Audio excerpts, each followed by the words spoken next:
साथियों, जय हिंद जय भारत।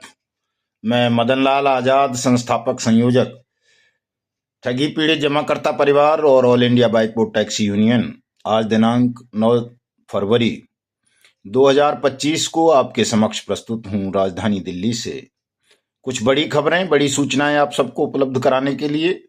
तो तमाम साथी मेरे इस वीडियो संदेश को पूरा ध्यान से सुन लेंगे, इसे ज़्यादा से ज़्यादा शेयर कर देंगे, लाइक करेंगे, कमेंट करेंगे। और जिन साथियों ने अभी तक हमारे YouTube चैनल को सब्सक्राइब नहीं किया है वो इसे सब्सक्राइब भी ज़रूर कर लेंगे, ताकि आपको घर बैठे अपडेट मिलती रहे और वो जानकारी और सूचनाएं उपलब्ध होती रहें जिनके माध्यम से आप अपने डूबे हुए पैसे को और खोए हुए सम्मान को वापस प्राप्त कर सकते हैं। तो बढ़ते हैं आगे। सबसे पहले तो मैं आज अपने कार्यक्रमों के विषय में बताऊंगा आपको, और उसके बाद एक बहुत बड़ी खबर भी आपको बताऊंगा साथियों, और जिससे आपको पता चलेगा कि हमारी और आपकी लड़ाई कितने ताकतवर लोगों से है, कितने दुष्टात्माओं से है, कितने पापियों से है। ठग कोई मामूली हस्ती नहीं है जिनको आप साधारण तौर तरीकों से हरा सकें। तो मैंने पहले भी बताया था कि कुछ योजनाएं बनानी पड़ेंगी, कुछ नई रणनीतियां तैयार करेंगे, ताकि जल्दी से जल्दी आप सबका भुगतान हो सके, आपको सुरक्षा और सम्मान दिलाया जा सके साथियों। तो सबसे पहली खबर तो यह है साथियों कि हमारे जो कार्यक्रम लगे हुए हैं उनमें सबसे नज़दीकी कार्यक्रम 12 फरवरी का लग गया है मध्य प्रदेश के भिंड का। वहाँ पे हमारे बहुत साथी पीड़ित हैं, परेशान हैं। ये एलजेसीसी कंपनी से जुड़े हुए हैं, जो एलयूसीसी ह्यूमन वेलफेयर वगैरह जो है, इसी के विक्टिम हैं बहुत ज़्यादा। और वहाँ हमारे बाइक बोर्ड के साथी भी बड़ी संख्या में हैं भिंड में, और दूसरी भी तमाम कंपनियों के हैं, पीएसीएल सहारा के तो हैं ही सभी जगह।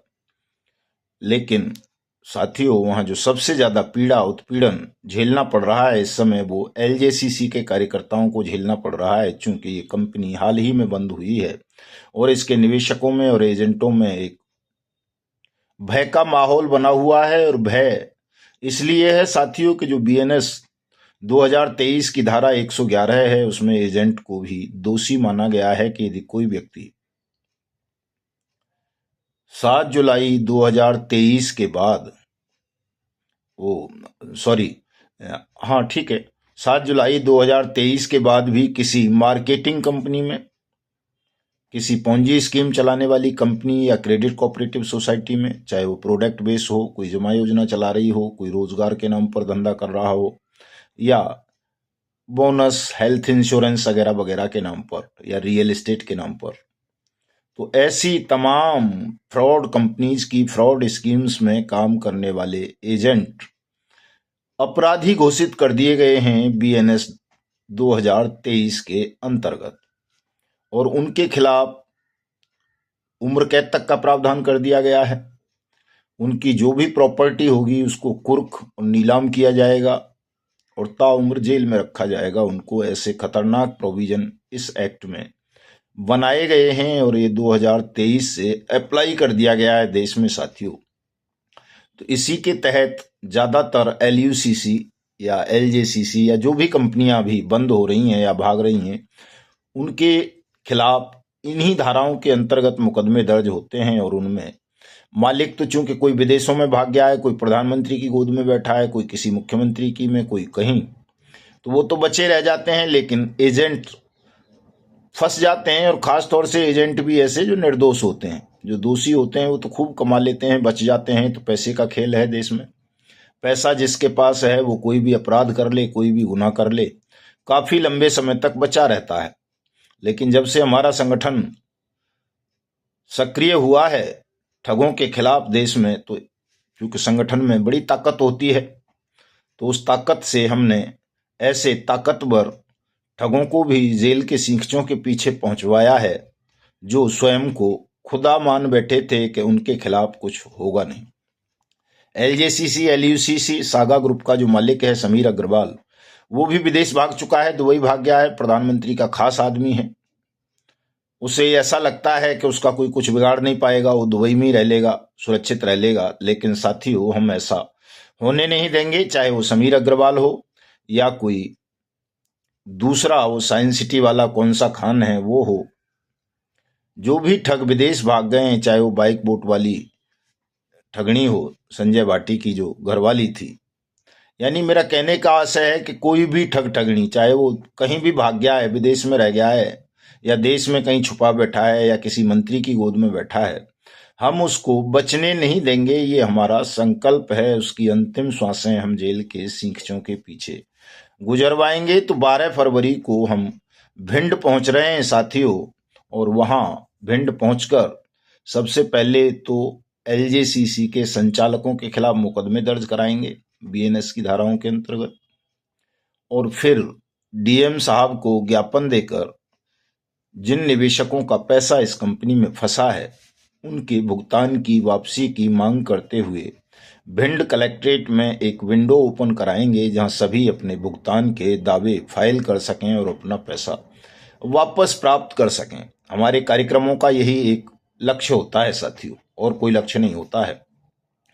और आपको पता ही है 19 को हम उत्तर प्रदेश के, पश्चिमी उत्तर प्रदेश की मेरठ कमिश्नरी में हैं, जहां हमारे जिला अध्यक्ष भाई गोपाल सैनी जी और तमाम साथी दिन रात मेहनत में जुटे हुए हैं, ताकि ज़्यादा से ज़्यादा साथी 19 फरवरी को मेरठ कमिश्नरेट रहें, और जब वहां पहुंचें तो उसी प्रकार त्वरित एक्शन हो जाए जैसे अलीगढ़ में 27 जनवरी को हो गया था। तो कमिश्नरी वाला कॉन्सेप्ट अच्छा है। कल के वीडियो में मैंने बताया था कि ग्वालियर के कमिश्नर साहब ने, संभागीय आयुक्त ने अपने अधीनस्थ तमाम जिला अधिकारियों को और पुलिस ऑफिसर्स को निर्देशित किया है बट्स एक्ट 2019 की अनुपालना के लिए। ऐसे ही अलीगढ़ के कमिश्नर साहब ने किया, ऐसे ही वाराणसी के ने किया। तो उसी तरह मेरठ में भी 19 को करवाना है, और ये सब डिपेंड करता है साथियों आपकी संख्या पर, आपकी भागीदारी पर। इसलिए तमाम साथी जहां भी हमारे कार्यक्रम होते हैं वहां अवश्य पहुंचा करें। चूंकि आपकी संख्या ज्यादा होती है तो त्वरित एक्शन हो जाता है, संख्या कम रह जाती है तो सोच लेते हैं कि नेताजी को कहाँ टाइम होगा दोबारा से जल्दी आने का, डाल दो रद्दी की टोकरी में या ठंडे बस्ते में मेमोरेंडम को या उनकी डिमांड्स को। तो ऐसा ना किया करें। तमाम साथी अवश्य हमारे कार्यक्रमों में भागीदारी किया करें, ताकि आपका सबका भुगतान हो सके और जो प्रताड़ित एजेंट साथी हैं उनको सुरक्षा सम्मान मिल सके।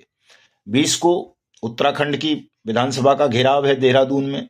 उसके लिए जो हमारे इस कार्यक्रम के संयोजक हैं हरिद्वार के जिला अध्यक्ष भाई असमोद सिंह और तमाम साथी दिन रात मेहनत कर रहे हैं। हमारे पूर्व राष्ट्रीय अध्यक्ष, हमारी कोर कमेटी के मेंबर आदरणीय सुखदेव शास्त्री जी, हमारे मार्गदर्शक, प्रेरणा स्रोत, बड़ी मेहनत कर रहे हैं। मैं मुकेश भाई क्रांतिकारी जो हमारे उत्तराखंड के अध्यक्ष हैं, और अन्य तमाम साथियों से भी, चाहे वो मैडम हंसा जी हों, उमा रावत जी हों, रेनू जी हों,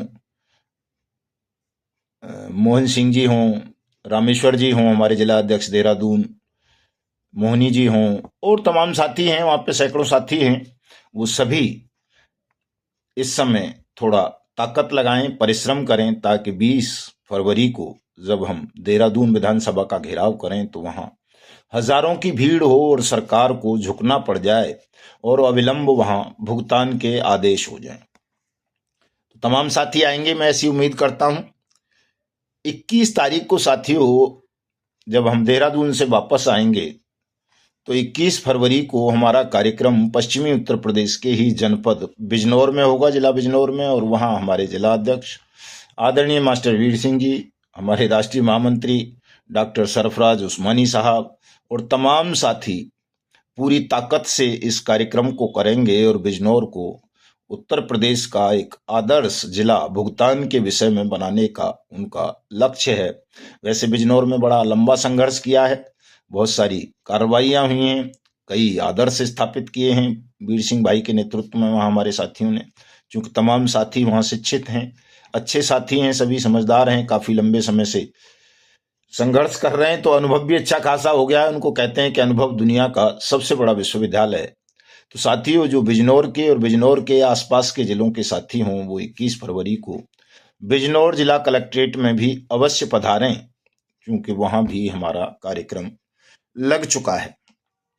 अगला कार्यक्रम आपको सबको पता है, राजस्थान की राजधानी जयपुर। राजस्थान के साथी इस बार बहुत मेहनत कर रहे हैं साथियों।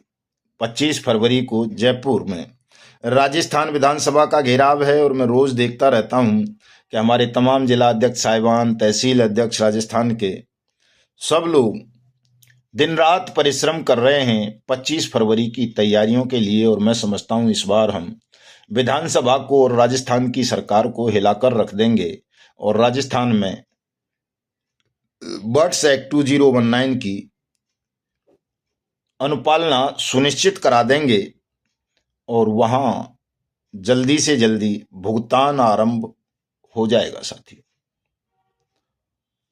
और इसके बाद 27 फरवरी को हमारा कार्यक्रम उत्तर प्रदेश के ही औरैया जिले में लगा हुआ है। औरैया में एक ऐतिहासिक जुलूस निकलेगा, जैसा जुलूस कहीं नहीं निकला है अभी हिंदुस्तान भर में। ऐसा जुलूस निकालने की तैयारी है ठगी पीड़ितों का औरैया के जिला अध्यक्ष आदरणीय जेपी सिंघानिया साहब और अन्य साथियों की। इसी क्रम में 28 फरवरी को उरई जालौन में, जालौन का हेडक्वार्टर है उरई में जिला कलेक्ट्रेट, वहां पर हमारे जिला अध्यक्ष हरिकृष्ण जी और दूसरे साथियों ने कार्यक्रम का आयोजन रखा है। वो भी दावा कर रहे हैं कि हम इस कार्यक्रम को ऐतिहासिक करेंगे। लेकिन साथियों, एक और ऐतिहासिक कार्यक्रम 13 फरवरी को होने जा रहा है। हम शायद उसमें पहुंच पाएंगे या नहीं अभी तय नहीं है, लेकिन कर्नाटक की राजधानी बेंगलोर में भी ठगी पीड़ितों का एक ऐसा आंदोलन या कहें विशाल जनसभा, प्रचंड जनसभा होने जा रही है, जिसमें 2 लाख से ज्यादा ठगी पीड़ितों के आने का अनुमान है। और उस सभा में हमारे प्रदेश अध्यक्ष अप्पा साहेब बुगाड़े जी का ये दावा है कि वो कर्नाटक के तमाम ठगी पीड़ितों का भुगतान उस दिन सुनिश्चित करा देंगे। चूंकि शायद मुख्यमंत्री या कुछ ऐसा बता रहे थे, रात को मेरी बात हुई थी, मुझे भी याद नहीं रहा है, और आज उन्होंने फ़ोन मुझे किया नहीं। मैं कह रहा था अप्पा साहेब अपना फ़ोन करना, ताकि मैं सुबह रिकॉर्डिंग कर लूँ और आपकी रिकॉर्डिंग ही तमाम साथियों को अपने वीडियो के माध्यम से सुना दूँ। लेकिन आया नहीं, पता नहीं कहीं बिजी हो गए होंगे। उन्होंने बता रहे थे कि जो है मुख्यमंत्री भी उस सभा में आ सकते हैं। मेरा भी प्रयास रहेगा मैं पहुंच जाऊं। वैसे तो भिंड में कार्यक्रम लगा हुआ है 12 तारीख का, लेकिन देखेंगे हवाई मार्ग से पहुंच सकें तो पहुंचेंगे, जैसे भी है व्यवस्था करेंगे और पहुंचेंगे हम भी 13 फरवरी को कर्नाटक की राजधानी बेंगलुरु में। और बाकी चीजें बेंगलुरु के विषय में कल के वीडियो में बताऊंगा विस्तार से। चूंकि आज मेरी अप्पा साहब से ज्यादा बात नहीं हुई है, रात में काफी देर से वो कॉल कर रहे थे और मैं कहीं व्यस्त था, तो ज्यादा ध्यान नहीं दे पाया चीजों पर। तो इसी तरह साथियों, आज चूंकि मार्च में हमें उत्तर प्रदेश की राजधानी लखनऊ में क्रमिक अनशन शुरू करना है, और उत्तर प्रदेश के तमाम कमिश्नरेट को ज्ञापन देने हैं, कमिश्नर साहिबान को, ताकि सब जगह भुगतान की प्रक्रिया अविलंब आरंभ हो। तो हमारे वाराणसी के साथियों ने, हमारे जो अवध प्रांत के अध्यक्ष हैं, प्रदेश अध्यक्ष आदरणीय विजय शंकर त्रिपाठी जी, उनके नेतृत्व में आज वाराणसी में सभा की थी। ये तमाम साथी खड़े हुए नजर आ रहे होंगे आपको। और इसमें हमारे प्रदेश महासचिव मुन्ना लाल जी और दिनेश कुमार पटेल जी, रईस खान जी, लाल राधेश्याम, पवन कुमार दुबे जी, शिवम पटेल साहब, सुरेंद्र कुमार पटेल, डॉक्टर मुनीमुद्दीन, संगीता मौर्य जी, उर्मिला विश्वकर्मा जी, जमीला बानू जी, जयपति देवी जी, अनीता कुमारी जी, अशोक कुमार चौहान साहब और अशोक कुमार सिंह, कुमार चौहान और अशोक कुमार सिंह समेत काफी लोगों ने भाग लिया है। और जब त्रिपाठी जी एक्टिव हो गए तो मैं समझता हूं आप सबका भुगतान भी हो जाएगा, चूंकि वो काफी एज है लेकिन बहुत बुद्धिमान साथी हैं और वो संभाल लेंगे कमान साथियों। तो निश्चित रूप से आपका भुगतान हो जाएगा। लेकिन मैं वाराणसी मंडल के साथियों से, वाराणसी मंडल क्या पूरे देश के साथियों से ही कहना चाहता हूं, साथियों के आपसी मतभेद, मनमुटाव खत्म कर दें। तमाम साथी मिलकर के इस अभियान में जुड़ें, चूंकि हमारा आपका कोई हिस्सा नहीं बट रहा है, ऐसा कुछ भी नहीं है जो जिसे लेकर के हम आपस में नफरत की भावना रखें, जेलसी की भावना रखें। अगर हमारा लक्ष्य पवित्र है, हम हृदय से तमाम साथी ये चाहते हैं कि हमारे निवेशकों का भुगतान हो जाए और हमारे एजेंट साथियों को सुरक्षा सम्मान मिल जाए, तो इस लड़ाई को तमाम साथी मिलकर के लड़ें। वैसे भी आपस की जो फूट होती है, नफरत होती है, वो हमेशा हमारे शत्रुओं को लाभ पहुंचाती है। और शत्रु कौन है इस वक्त? हमारे केवल ठग, बेईमान, छल और धोखा करने वाले लोग हैं। अपने वास्तविक शत्रुओं को पहचानें। अगर इन शत्रुओं से आपको लड़ना है, इन पर विजय प्राप्त करनी है, तो आपको ठगी पीड़ित जमाकर्ता परिवार में एकता स्थापित करनी होगी। सबको एकजुट होना पड़ेगा। अगर आपस में ही ठगी पीड़ित लड़ते रहे तो साथियों, ठगों पर विजय प्राप्त करना असंभव सा काम हो जाएगा। इसलिए तमाम साथी एकता स्थापित करें। छोटे मोटे मतभेद, मनभेद हों, उनको भुला दीजिए। भुगतान और सुरक्षा सम्मान मिल जाने के बाद लड़ते रहेंगे, उसमें क्या है। तो मेरा ये नम्र अनुरोध है, सबको सुझाव भी है और मैंने बता भी दिया है कि एकता में बहुत ताकत होती है। और हमारे साथी हैं, एक साथियों रामलाल जी, कोर कमेटी के मेंबर हैं, राजस्थान से हैं, नवजीवन के निवेशक हैं, क्रेडिट कोऑपरेटिव सोसाइटी के। वो रोजाना मुझसे कहते हैं और मैं भूल जाता हूं, और वो बड़े पीड़ा में हैं, तनाव में हैं।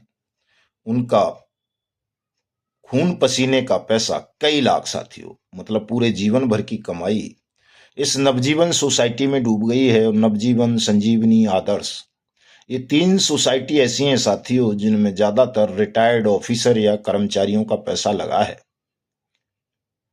और वो बहुत पीड़ा में हैं साथियों। हमारे रामलाल जी की व्यथा तो और भी भयंकर है। वो बता रहे थे कि साहब, मैं करना नहीं चाहता था इसमें कोई पैसा जमा, लेकिन पोस्ट ऑफिस में मेरा खाता था और पोस्ट ऑफिस के डाकिया ने उनका पैसा धोखाधड़ी से निकलवा कर उस नवजीवन सोसाइटी की फ्रॉड स्कीम्स में निवेश करवा दिया और वो डूब गया। ऐसा भी साथियों हुआ है कि सरकारी कर्मचारियों ने भी गद्दारी की है, धोखाधड़ी की है निवेशकों के साथ, एजेंट साथियों के साथ। अब बहुत सावधान रहें तमाम साथी इस तरह की चीजों से। अब मैं आता हूं बड़ी खबर की ओर, जो बहुत बड़ी खबर है साथियों। नेताओं को ये लगता है कि आम जनता को, जन साधारण को ठग रहे हैं, ठग लेने दो, हम पर क्या फर्क पड़ेगा। लेकिन एक बड़ी खबर साथियों आज उत्तराखंड से निकल के आई है कि जो वहां के पूर्व मुख्यमंत्री हैं निशंक पोखरियाल, उनकी बेटी से 4 करोड़ रुपए ठग लिए किसी ने, ठग ने, फिल्मों में काम देने के नाम पर।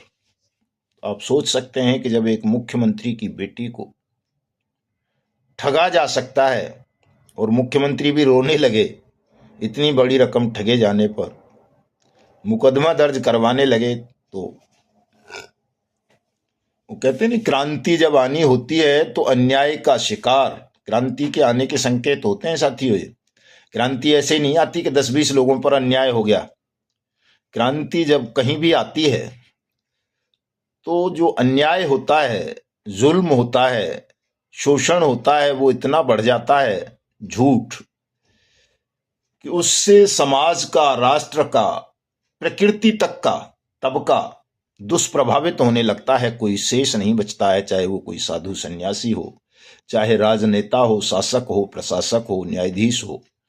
सब पर ये दुष्टात्मा जो होती हैं वो अपना प्रभाव छोड़ना शुरू कर देती हैं, सबको परेशान करने लगती हैं। तब क्रांति होती है, तब भगवान अवतरित होते हैं। वो कहा है ना कि जब जब होए धर्म के हानि, बाढ़ें असुर अधम अभिमानी, तब तब तब प्रभु धरे विविध शरीरा, हरहि कृपा निधि सज्जन पीरा। तो जब सबको एक तरफ से सताया जाने लगता है, सब त्राहिमाम त्राहिमाम करने लगते हैं, पृथ्वी भी चीत्कार करने लगती हैं जालिमों के जुल्म से, ठगों के आतंक से, तब वो गुहार लगाती हैं और परमात्मा को अवतरित होना होता है। उनके संकटों का हरण करने के लिए। तो साथियों, अब वो समय मुझे बहुत नजदीक दिखाई पड़ रहा है कि ठगों से देश का प्रत्येक तबका प्रभावित हो गया है। साधु संत तो पहले भी प्रभावित थे। हमारे पंडित जी बताते हैं, आदरणीय अशोक मुदगल साहब के साहब, हजारों साधु तो यहाँ के वृंदावन और मथुरा के हैं जिनका पैसा फंसा हुआ है, डूबा हुआ है। वो शर्म के मारे किसी को कह भी नहीं पाते बेचारे कि मेरा भी पैसा फंस गया है किसी ठग कंपनी में। तो जब साधु नहीं बचे, सन्यासी नहीं बचे, राजनेता नहीं बच रहे हैं, जजों का मैं बता ही चुका हूं कई बार कितने जज फंसे हुए हैं। हमारे बाइक बोट वाले में एक जज साहब का पैसा लगा हुआ है, कई आईपीएस का लगा हुआ है। साइंस सिटी में सारे के सारे 1 क्लास ऑफिसर्स का ही पैसा है। आदर्श में तमाम 1 क्लास ऑफिसरों का पैसा लगा हुआ है। जीसीए में कई डिपार्टमेंट ऐसे हैं जिसमें जीसीए में बहुत सारे लोगों का पैसा लगा हुआ है। टोगो रिटेल मार्केटिंग है, सहारा है, पीएसएल पल्स है, और दुनिया भर की 3 लाख से ज्यादा कंपनी है साथियों, जिनमें मजदूर से लेकर आईपीएस, आईएएस और जजों तक का पैसा फंसा हुआ है, वैज्ञानिकों तक का पैसा फंसा हुआ है। और तो और जो देश की सीमाओं के प्रहरी हैं, सैनिक, 2 लाख से ज्यादा तो वो ठगी का शिकार बन चुके हैं। तो आप समझ सकते हो कि अब कोई तबका ऐसा नहीं बचा है जो ठगी का शिकार ना बना हो। तो ऐसे में क्रांति का आना अवश्यंभावी है, अवश्य होगी क्रांति, और उसी की तैयारियां करो साथियों। 23 मार्च को हम संन्यास ग्रहण कर रहे हैं, अभी से तैयारियां करती ली हैं। आप देखते होंगे आजकल हम भी तिलक लगाते हैं, ये पीले लाल इस तरह के कपड़े पहनते हैं। ये उसी का प्रैक्टिस चल रही है, एक तरह से तैयारी चल रही है, ताकि मानसिक रूप से हम तब तक तैयार हो सकें 23 मार्च तक। 23 मार्च को जब हम संन्यास लें तो हमारे मन में कोई आशा, तृष्णा, लालच, भय, मोह शेष ना रहे। हम अपने इन तमाम विकारों को भस्म कर दें अपने अंदर, और केवल एक ही आकांक्षा रह जाए कि हम ऐसे सन्यासी बने, क्रांतिकारी सन्यासी बने। क्योंकि परमात्मा से मिलने की तो कोई चाहत है नहीं, हम तो परमात्मा से तो बहुत पहले मिल चुके हैं। कई लोग उन्हें शिव भी कह देते हैं, कोई ब्रह्मा, कोई विष्णु, कोई महेश, कोई शंकर, कोई भोले, कोई दुर्गा, कोई ये, कोई वो, अल्लाह, कोई कुछ। सब जैसी जैसी जिसकी भाषा है या जैसा जैसा जिसके समझ में आता है, वो उन्हें अनेक नामों से पुकारते हैं। लेकिन हमारा तो उनसे सीधे साक्षात्कार हुआ है, तो हम उनको सूर्य नारायण के ही रूप में जानते हैं। वही पार ब्रह्म परमेश्वर हैं, वही सच्चिदानंद हैं, वही परम शक्ति हैं संसार की, जो सबको ऊर्जा देते हैं, जीवन देते हैं।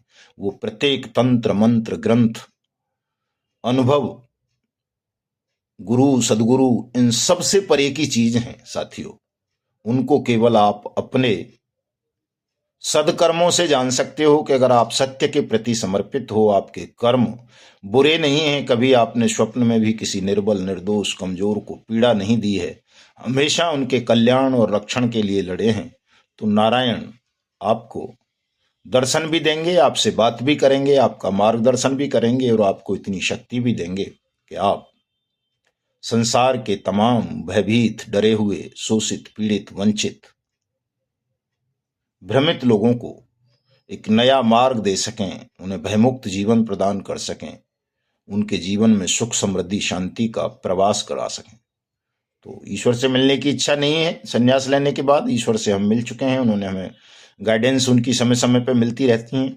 लेकिन 23 मार्च को जब हम संन्यास धारण करेंगे तो इस संकल्प के साथ उतरेंगे जंगे मैदान में कि हम हिंदुस्तान को ठगमुक्त, बेईमान रहित राष्ट्र राज्य के रूप में स्थापित करने से पहले देश के 42 करोड़ से ज्यादा ठगी पीड़ितों का भुगतान कराएंगे। देश के 2 करोड़ से ज्यादा एजेंट साथियों को सुरक्षा, सम्मान, रोजगार, पुनर्वास की गारंटी का अधिकार देंगे। फिर हिंदुस्तान को ठगमुक्त, बेईमान रहित राष्ट्र राज्य के रूप में स्थापित करने के लिए तमाम ठगों को सजाए मौत देंगे, और उसके बाद हिंदुस्तान को एक ऐसा अखंड, विशाल, मजबूत देश और यहाँ के समाज को एक ऐसा राष्ट्र बना करके देंगे जिससे फिर कोई मुगल, हूण, अंग्रेज या विदेशी ताकत या ये शैतानी ठग अपना गुलाम ना बना सकें जाति विहीन हिंदुस्तान, भयमुक्त हिंदुस्तान, ताकतवर हिंदुस्तान, अखंड हिंदुस्तान, ममतामयी हिंदुस्तान, जहां प्रत्येक गरीब, कमजोर, शोषित, वंचित, पीड़ित व्यक्ति के प्रति, आपस में एक दूसरे के प्रति ममता ही ममता होगी, प्रेम ही प्रेम होगा, स्नेह ही स्नेह होगा।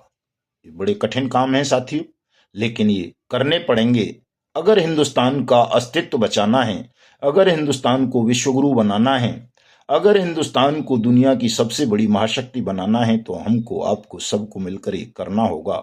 और इसका मूलाधार होगा असत्य का परित्याग, झूठ का परित्याग, सत्य को अपने जीवन में उतारना। तो ये तमाम काम होने हैं, इसमें कोई संदेह ना करें कि साहब ये होगा नहीं, बहुत ऊंचा सोच रहे हैं, ऐसा कुछ नहीं है। बहुत सरल काम है। अगर आपने अपने जीवन में सत्य को उतार लिया तो ये मामूली से काम है, ये हो जाएंगे। क्योंकि जैसे ही सत्य आपके जीवन में आएगा तो नारायण स्वयं आपके अंदर प्रवेश कर जाएंगे। और जब नारायण प्रवेश कर जाएंगे तो फिर किसी की सामर्थ्य ही नहीं है कि कोई आपको, आपके लक्ष्य को पूरा करने से रोक सके। इसलिए तमाम साथी मन के तमाम संदेहों को, तमाम दुश्चिंताओं को, तमाम भ्रमों को मलमूत्र की तरह त्यागते हुए हमारे संगठन ठगी पीढ़ी जमाकर्ता परिवार तपजप से जुड़ें, इसकी सदस्यता ग्रहण करें। हमारे आंदोलन का, हमारी नीतियों का, हमारे कार्यक्रमों का ज्यादा से ज्यादा प्रचार प्रसार करें और अपनी राष्ट्रभक्ति का, देशभक्ति का परिचय दें साथियों। मिलता हूं आज रात 9 बजे फेसबुक पर, मदन लाल आजाद नाम से मेरी आईडी है। तमाम साथी जुड़ेंगे, फॉलो कर लेंगे उसे, ताकि आपको नोटिफिकेशन मिल सके, आपकी शंकाओं का, सवालों का जवाब दे सकूं मैं वहां, और आप सबके साथ एक लंबी चर्चा करके सबको संतोष प्रदान कर सकें, आपको तनाव और भय से मुक्ति प्रदान कर सकें साथियों। तो मिलते हैं कल। जय हिंद, जय भारत, सत्यम, शुभम, सुंदरम।